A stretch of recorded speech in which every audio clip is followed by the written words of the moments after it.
Bonjour à toutes et à tous, je suis ravi d'être parmi vous. J'ai la lourde tâche de vous tenir concentrés juste avant le repas.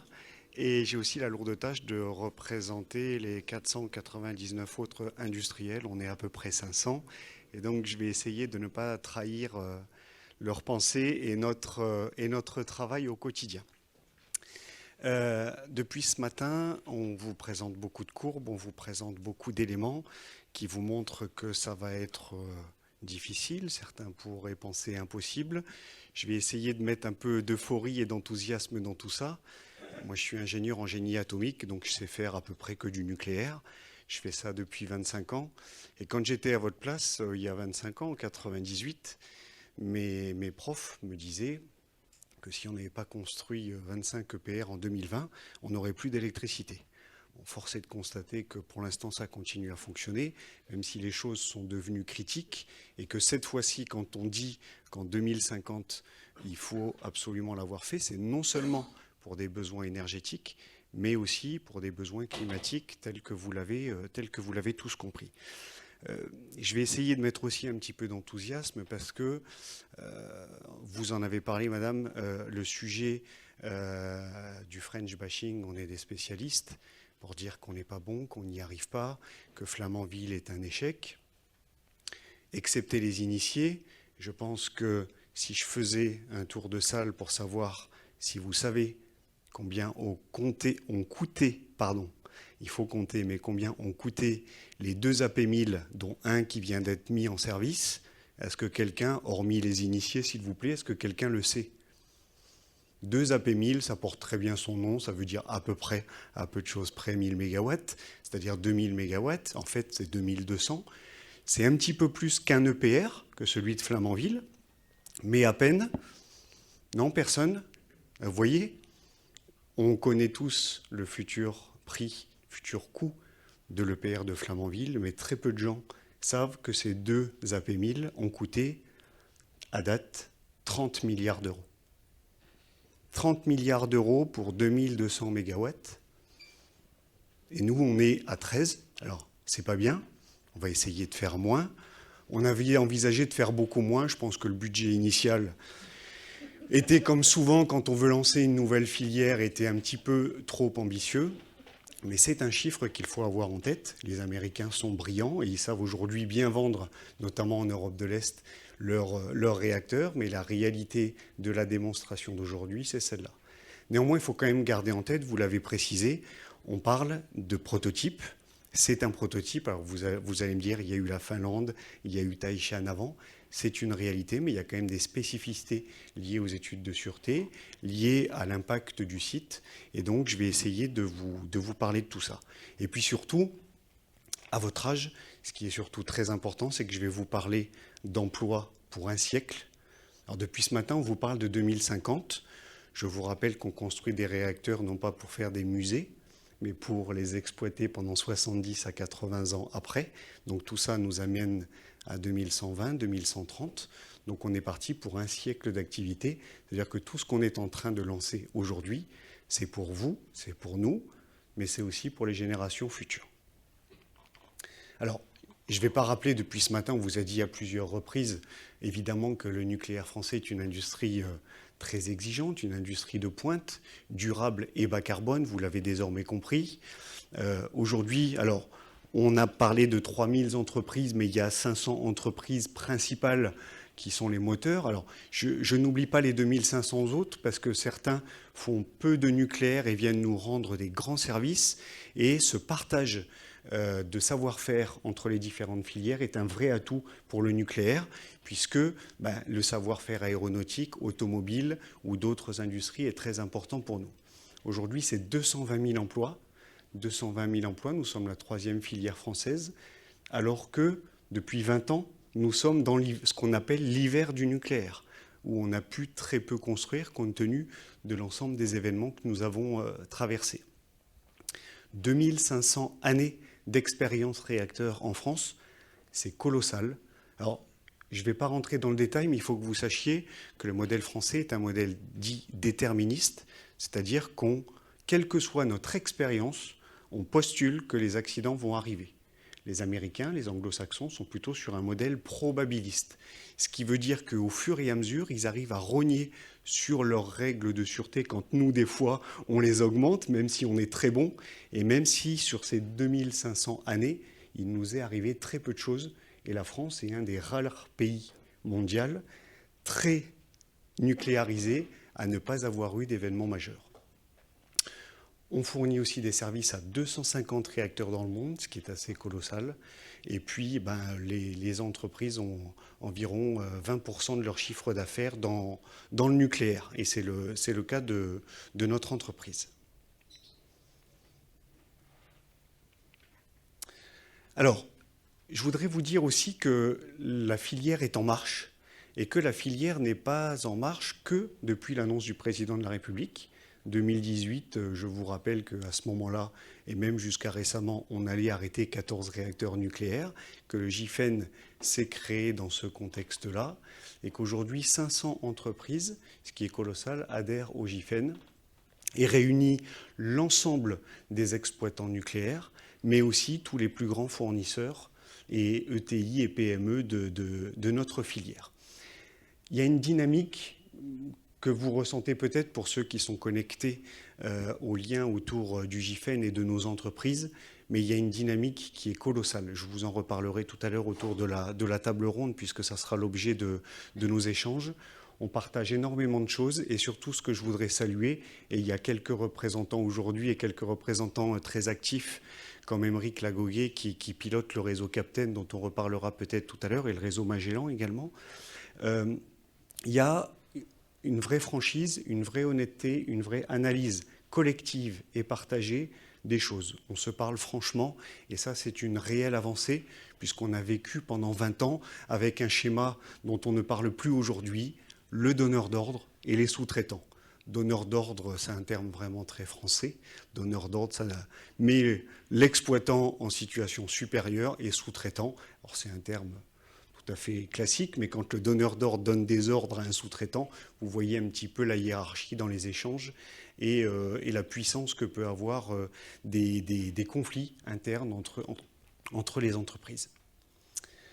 Alors, on est dans un mode très collaboratif et fédérateur. En France, je vais vous parler quelques minutes du programme Match, un programme qui a généré l'établissement d'un rapport qui a été remis au gouvernement. Au niveau européen, pour favoriser la coopération avec un certain nombre de pays, même si depuis ce matin, et c'est vrai en Pologne, puisque le contrat a été signé, les pays de l'Europe de l'Est envisagent une collaboration aussi avec les Américains, mais j'espère aussi avec les Français. On verra ça dans les mois et les années qui viennent. Et puis des partenariats internationaux pour pouvoir partager les savoir-faire, les éléments aussi d'amélioration de notre parc en termes de recherche et développement. Alors comme je vous l'ai dit, le programme Match, voilà, c'est un outil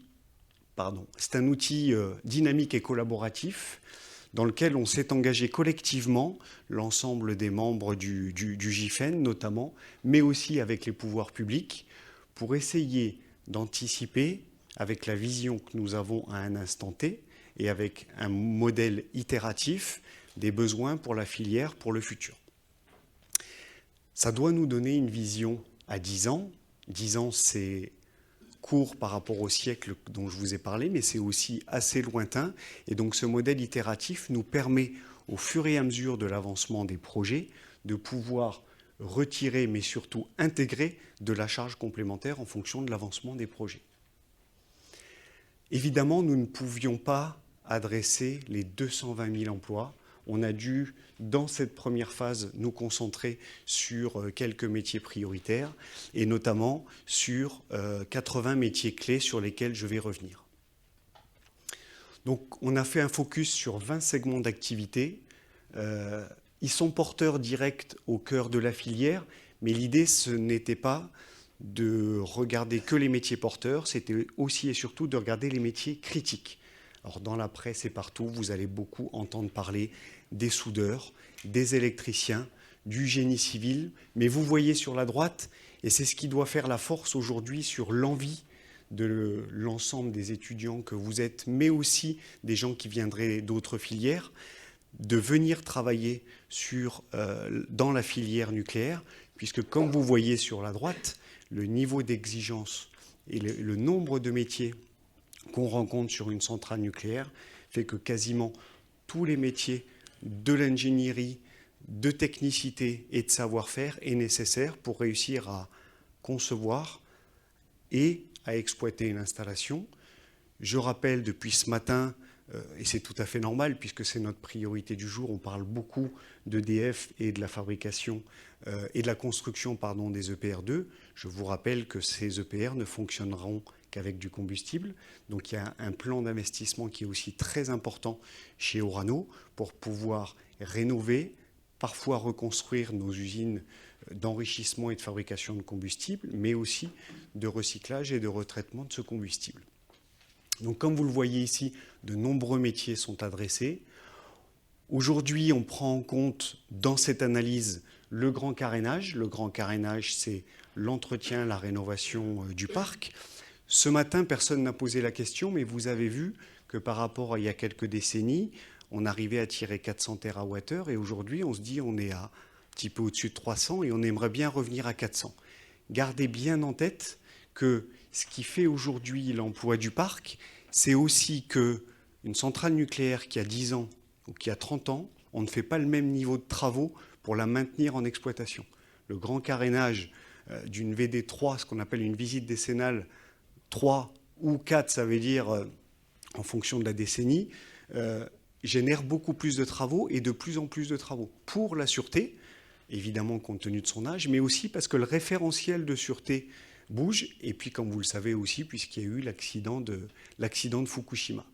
On a intégré pour le moment 6 EPR2 et pas 6 plus 8, parce que c'est vrai que le travail sur les 8 autres en études, il y en aura probablement dans la décennie, mais en travaux plutôt dans la suivante. Et puis vous voyez, comme je vous le disais à l'instant, il n'y a pas que les réacteurs. On est aussi sur le projet CIGEO pour l'enfouissement des déchets. On est sur le réacteur Jules Horowitz, qui est un réacteur de recherche qui est en cours de construction à Cadarache. On est sur ITER. On a beaucoup parlé de fission depuis ce matin. Et j'ai parlé moi-même d'un siècle d'activité. On espère tous qu'à l'horizon 2070-2080, la fusion nucléaire pourra être industrialisée et qu'on pourra passer à la fusion nucléaire en complément de la fission. Et puis, tous les sujets à l'international, et notamment tout le GIFEN et toutes les entreprises du GIFEN sont très présentes sur Hinkley Point, Sizewell, et puis sur le futur projet, on l'espère, en Inde. Autre sujet très important, et j'y reviendrai dans ma conclusion, nous sommes un des leaders au monde dans la propulsion navale et dans l'arme nucléaire. Il y a un travail extraordinaire qui est fait, qui est un petit peu moins connu parce qu'un peu plus secret, mais c'est notre assurance vie, c'est la mise en service en ce moment du programme Barracuda, de nouveaux sous-marins nucléaires d'attaque, est lancé en ce moment sur l'île Longue le programme de nouveaux sous-marins nucléaires lanceurs d'engins, avec de nouveaux réacteurs également, un deuxième porte-avions nucléaire qui a été décidé par le président de la République, et au-delà de la construction de ces beaux bateaux qui nous protègent tous les jours, on a aussi évidemment toutes les infrastructures de tous nos ports qui doivent être rénovées pour pouvoir accepter l'ensemble de cette flotte en service et de cette flotte future. On prépare actuellement pour 2024 une mise à jour de tout ça, avec l'extension notamment avec les 8 EPR2 d'ici à 2050, les SMR, les AMR, on en a parlé demain, qui, on l'espère, vont venir soutenir la filière, l'adaptation du prolongement de l'exploitation du parc actuel. Il ne faut pas le dire trop fort, mais on espère bien aller à 50, puis 60, et peut-être même au-delà un jour. Que vous le sachiez aussi quand vous en entendez parler dans vos cercles, même familiaux, et pour ceux qui ne le savent pas, aujourd'hui, quelques réacteurs américains sont autorisés à exploiter jusqu'à 80 ans. Après, évidemment, vous connaissez les Américains, après une analyse de sûreté approfondie qui a permis de démontrer à la NRC que c'était faisable et en toute sûreté. Tout ça pour que ça fonctionne, c'est une méthode collaborative et récurrente avec l'ensemble des acteurs de la filière qui permettent de mettre à jour ce plan de charge, de traduire les projections en ressources, et puis par un cercle itératif, les exploitants fournissent leurs besoins, leurs projets, leur planning, et l'ensemble de la filière regarde les besoins en ressources qu'on va avoir et vous allez voir juste quelques courbes juste après. Vous en avez une ici. Alors, on est confronté à une double problématique. Départ à la retraite nombreux, forcément, puisque à l'après-guerre et parce que dans la filière nucléaire, tout a démarré dans les années 70 avec un fort appel de charge. 70 plus 42 ans et demi, 80 plus 42 ans et demi, on y est. Et donc il y a beaucoup de départs à la retraite, ça c'est la première chose. Mais qui dit départ à la retraite, avec un hiver du nucléaire pendant 20 ans, veut dire aussi départ des compétences. Ça veut dire que les dernières personnes qui ont construit les derniers réacteurs, excepté l'EPR de Flamanville, bien entendu, mais qui n'est pas à la fin de sa construction et de ses essais, ben, ces gens-là vont partir avec leur savoir, donc un enjeu colossal de transmission de savoir-faire, puisque nous, ces réacteurs, on va les démarrer alors qu'eux seront déjà partis à la retraite. Donc, une estimation des besoins sur une partie des effectifs uniquement, puisque vous verrez tout à l'heure que nous avons besoin aujourd'hui de 110 000 personnes, ce qui est assez colossal, mais qui doit nous encourager et qui est plutôt une très très bonne nouvelle, comme je vous le disais tout à l'heure.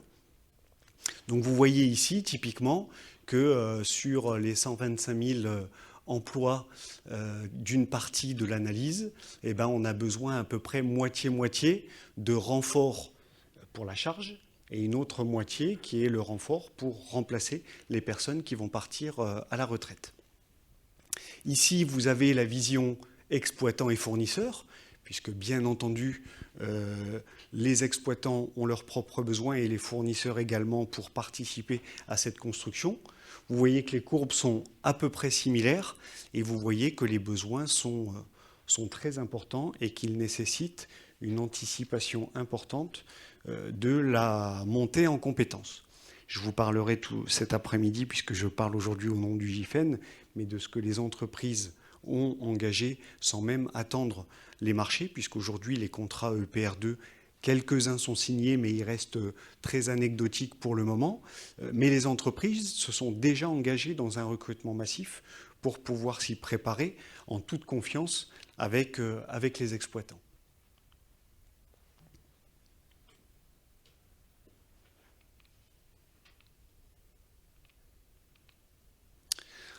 Donc, il y a 3 familles de segments d'activité qui sont adressés. D'abord, une augmentation rapide dans les 3 prochaines années, puisque comme je vous disais, tous les marchés ne sont pas encore signés. Les études sont en cours de finalisation. Les marchés sont en train d'être passés. Les entreprises font des offres. Il y a toute une phase de négociation. Et EDF a décidé quelque chose d'assez extraordinaire et assez novateur, en tous les cas en France, ces 20 dernières années, un petit peu sur le modèle de ce qui est fait en Angleterre, c'est de ne plus passer des marchés à l'unité en se disant je vais prendre un nouveau, ça va être une tête de série pour lui, il va échouer, je vais dire qu'il n'est pas bon, je vais en prendre un autre et ainsi de suite. La majorité des marchés vont être passés pour 6 réacteurs et l'idée c'est que l'effet série, on puisse l'obtenir aussi des industriels qui vont participer à la construction. Il va y avoir un enjeu centré sur le renouvellement des départs, donc ça, je vous en ai déjà parlé tout à l'heure.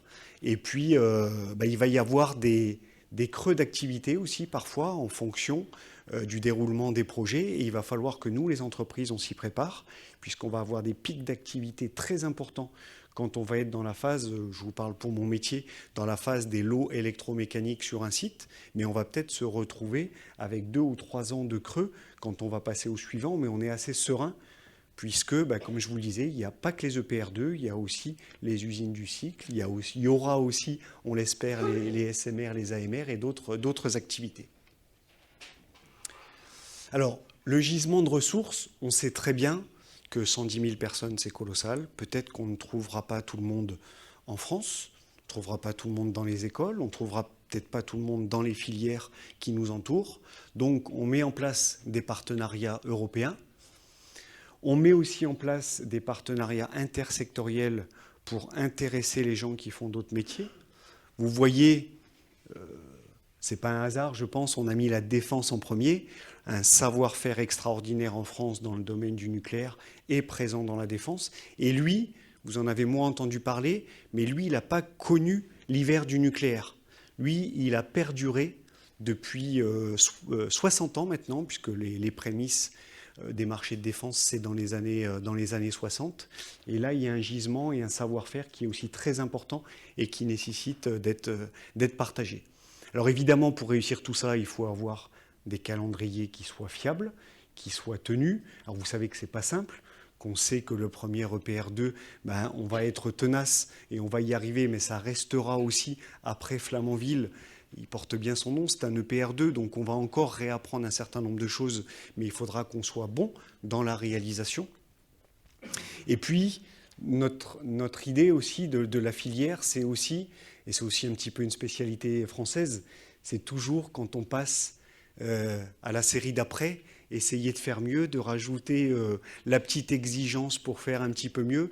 Et ça nous a porté préjudice par le passé. Et il faut vraiment qu'on rentre dans un mode de série qui est vraiment fondamental pour réussir les 6, pour réussir les 8 d'après. Et puis ce matin, je n'ai pas posé la question, mais si vous faites une simple règle de 3, on s'est arrêté en 2050 pour dire qu'à 14, ça passe. Mais si après 2050, on regarde tous ceux qui s'arrêtent, on sait très bien qu'il en faudra plus de 14. Donc en synthèse, l'action est basée sur 3 piliers. Donc développer les ressources. Je vous ai beaucoup parlé de 110 000 emplois, mais 110 000 emplois qui doivent être compétents et que le métier du nucléaire est un métier très exigeant, au moins aussi exigeant que celui de la défense, de l'aéronautique ou de l'automobile. Donc l'ensemble de la filière est en train de développer des écoles un petit peu partout qui permettent de former l'ensemble des personnes qui nous rejoignent, qu'ils soient primo-accédants ou qu'ils viennent d'autres industries, de renforcer l'efficacité opérationnelle. On sait très bien qu'on doit être meilleur. Aujourd'hui, on parle dans l'industrie nucléaire du temps métal. Ce temps métal, on sait, le temps métal, c'est le temps dans une journée qui est efficace à travailler. On sait qu'on doit mieux faire. On a un processus administratif qui est assez lourd, qu'on est en train de simplifier, qui doit faire que nos compagnons, quand ils sont sur le terrain, ils doivent optimiser leur journée, ils ne doivent pas attendre leur autorisation de travailler, ils ne doivent pas attendre que la trémie soit ouverte, ils doivent pas... Voilà, il faut optimiser notre temps de travail et c'est l'objectif notamment du plan Excel. Et enfin, assurer la capacité des entreprises à mener le projet en agissant sur la robustesse économique et financière, parce que quand une entreprise comme la mienne investit en avance de phase de ces marchés en recrutant en masse, et j'en parlerai cet après-midi, on a aussi besoin d'avoir des garanties. On n'est pas philanthrope et les entreprises, pour vivre, elles ont besoin de gagner de l'argent pour pouvoir réinvestir, mais aussi avec des partenariats internationaux. Vous l'avez compris, notre objectif est l'adéquation entre besoins et capacités de la filière pour y arriver. Bon, en synthèse, comme je vous l'ai dit, je voudrais vous partager un sentiment de fierté d'abord, parce que ça fait 25 ans que j'attends ce moment. Vous avez une chance extraordinaire, parce que moi, ça fait 25 ans que j'attends, c'est maintenant, donc c'est une belle opportunité. Et puis, je vous ai parlé du French bashing. On se sent toujours incapable d'y arriver, qu'on a une montagne devant nous, que ça va être compliqué. Évidemment que ça va être compliqué. Je vais vous donner une petite anecdote. Régulièrement, quand je vais dans la chambre de mon fils qui a 11 ans le soir, quand je vais le coucher, il a son globe, et je lui montre la taille de la France par rapport à la taille des États-Unis, de la Chine et de la Russie. Et je lui explique un petit peu notre industrie. On a un porte-avions nucléaire, on a des sous-marins nucléaires, on a fait le TGV, on a fait le Concorde, on a Airbus, on a des centrales nucléaires, on a l'arme nucléaire. Et quand vous faites la somme de tout ça, les seuls qui l'ont, on les compte sur les doigts d'une main et je peux vous garantir qu'ils ne font pas la taille de la France. Donc le French bashing, c'est bien, mais je pense qu'il est important qu'on soit fiers de nous. Et comme je lui explique aussi, si on a peur de ce qui nous attend, on va limiter nos capacités à y arriver. Si on est déterminé et enthousiaste, il y a plus de chances de réussir. Voilà, je vous remercie.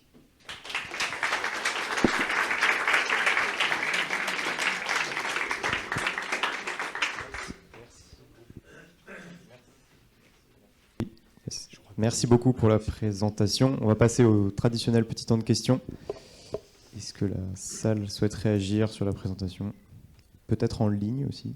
Je ne sais pas. Non, RAS en ligne. Ah, monsieur là-bas.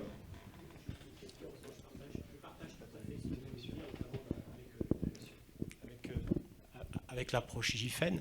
Ce qui est important de faire le lien aussi, ce qui a été dit précédemment, c'est de rentrer sur ces programmes dans une définition NRC aboutissant à un premier de série, hein, et puis une phase d'indus, et voir derrière quelle est la capacité de la filière pour produire en série. Et là, faisant le lien par rapport à l'approche européenne, est-ce qu'il n'y a pas une opportunité autour des SMR à doter une flotte, à faire de ce projet SMR en phase NRC, mais de le doter en vision européenne pour avoir une flotte SMR à même d'être déployée en Europe, estampillée Europe, et avoir par là même, en phase série, donc des coûts RC optimisés. Je ne suis pas très bien placé pour répondre ça en tant qu'industriel. Je partage complètement votre idée. Et moi, votre idée, je la prolongerai sur bien d'autres domaines dont j'ai parlé. Quand on voit les Américains qui arrivent à s'installer comme ça sur notre sol, je me permets de dire que l'Europe est notre sol. C'est vrai, ça pourrait être vrai aussi pour les EPR. On a fait une tentative avec les Allemands qui a été un peu infructueuse, mais bon, en même temps, ils étaient, voilà, on n'était pas forcément avec celui qui était le plus motivé en tous les cas pour y arriver, en tous les cas qui a pris des décisions à un moment donné qui l'ont fait aller dans l'autre sens. C'est vrai aussi pour les SMR, mais ça pourrait être vrai pour plein de choses. La politique européenne autour de tous ces sujets, de la défense aussi, on en entend parler régulièrement, et autour de la défense, peut-être même un jour nucléaire, nous donnerait beaucoup plus de force de frappe, de puissance, et puis nous permettrait aussi, sans adresser tout le marché, parce que c'est bien aussi qu'en Europe, on ait d'autres types de réacteurs, je pense que c'est bien. Les Chinois ont beaucoup appris de commander, comme ils en ont l'habitude, un peu de tout, de prendre le meilleur de chaque et essayer de refaire pour eux. Ça a une vertu. Mais je pense en effet qu'on aurait une force de frappe beaucoup plus importante d'adresser l'Europe tous ensemble que de l'adresser seul. Je tiens quand même à souligner qu'il y a des initiatives extraordinaires qui sont en train d'être prises, notamment ce qui est visible avec Mme Agnès Pannier-Runacher qui a réussi, je ne sais plus si on est à 12, 14, 16 maintenant, mais il y en a un presque tous les jours. Voilà, je ne sais plus combien de pays ont adhéré à notre politique et ont envie de nous suivre. Le Premier ministre suédois était, je crois, à l'Élysée il y a 2-3 mois, et il est intéressé par ce qu'on fait, parce que peut-être que lui a moins d'intérêt que d'autres à voir les Américains arriver sur son sol.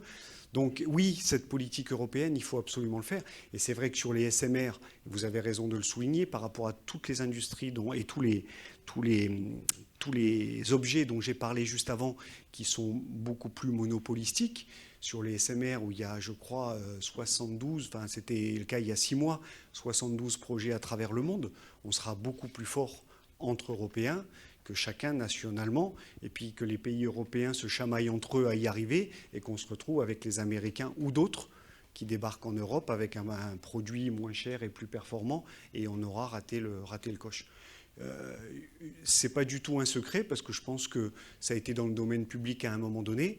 Moi, j'ai travaillé à Technicatom, chez Areva, chez Framatome. Technicatom, quand je suis rentré en 98, le SMR, il était dans les cartons. Hein. Il était déjà dans les cartons. Et celui qu'on est en train de vendre aujourd'hui est assez proche de celui qui était déjà dans les cartons à l'époque. Et en fait, voilà, c'est la dynamique qu'on doit mettre en place pour être, je reviens sur l'enthousiasme, hein, et sur la rapidité d'action et de la décision, et on sera plus fort entre Européens, même si les décisions au niveau de l'Europe ne sont pas toujours simples. Oui, donc je partage à 100%. Hein. Donc moi, je viens plutôt de l'aéronautique, mais ce qui était dit aussi ce matin, c'était une volonté des industriels. Je crois qu'il faut qu'il y ait une politique vraiment étatique, une dimension gouvernementale pour insuffler l'effort, et que les industriels s'adaptent derrière pour développer les programmes et tout ce qui en découle derrière. Mais votre présence aujourd'hui nous le montre. L'État, avec notamment la nomination du délégué interministériel, l'objectif, c'est bien celle-là. C'est qu'on travaille main dans la main avec l'État, les exploitants et les entreprises. Alors, chacun doit assumer sa responsabilité et son rôle. Hein. On ne dit pas qu'on est tous sur un pied d'égalité, mais dans l'échange, on s'est tous mis sur un pied d'égalité parce qu'on a obligation de résultat. On n'a plus le choix. On a obligation de résultat cette fois-ci. On l'a toujours eu, mais cette fois-ci, on n'a vraiment plus le choix. Donc cette force-là, elle est peut-être aujourd'hui encore un petit peu sous-jacente vue de votre fenêtre, mais elle est en marche. Et comme je vous le disais, on n'a pas attendu les annonces de M. Macron. Elle est en marche depuis 2018.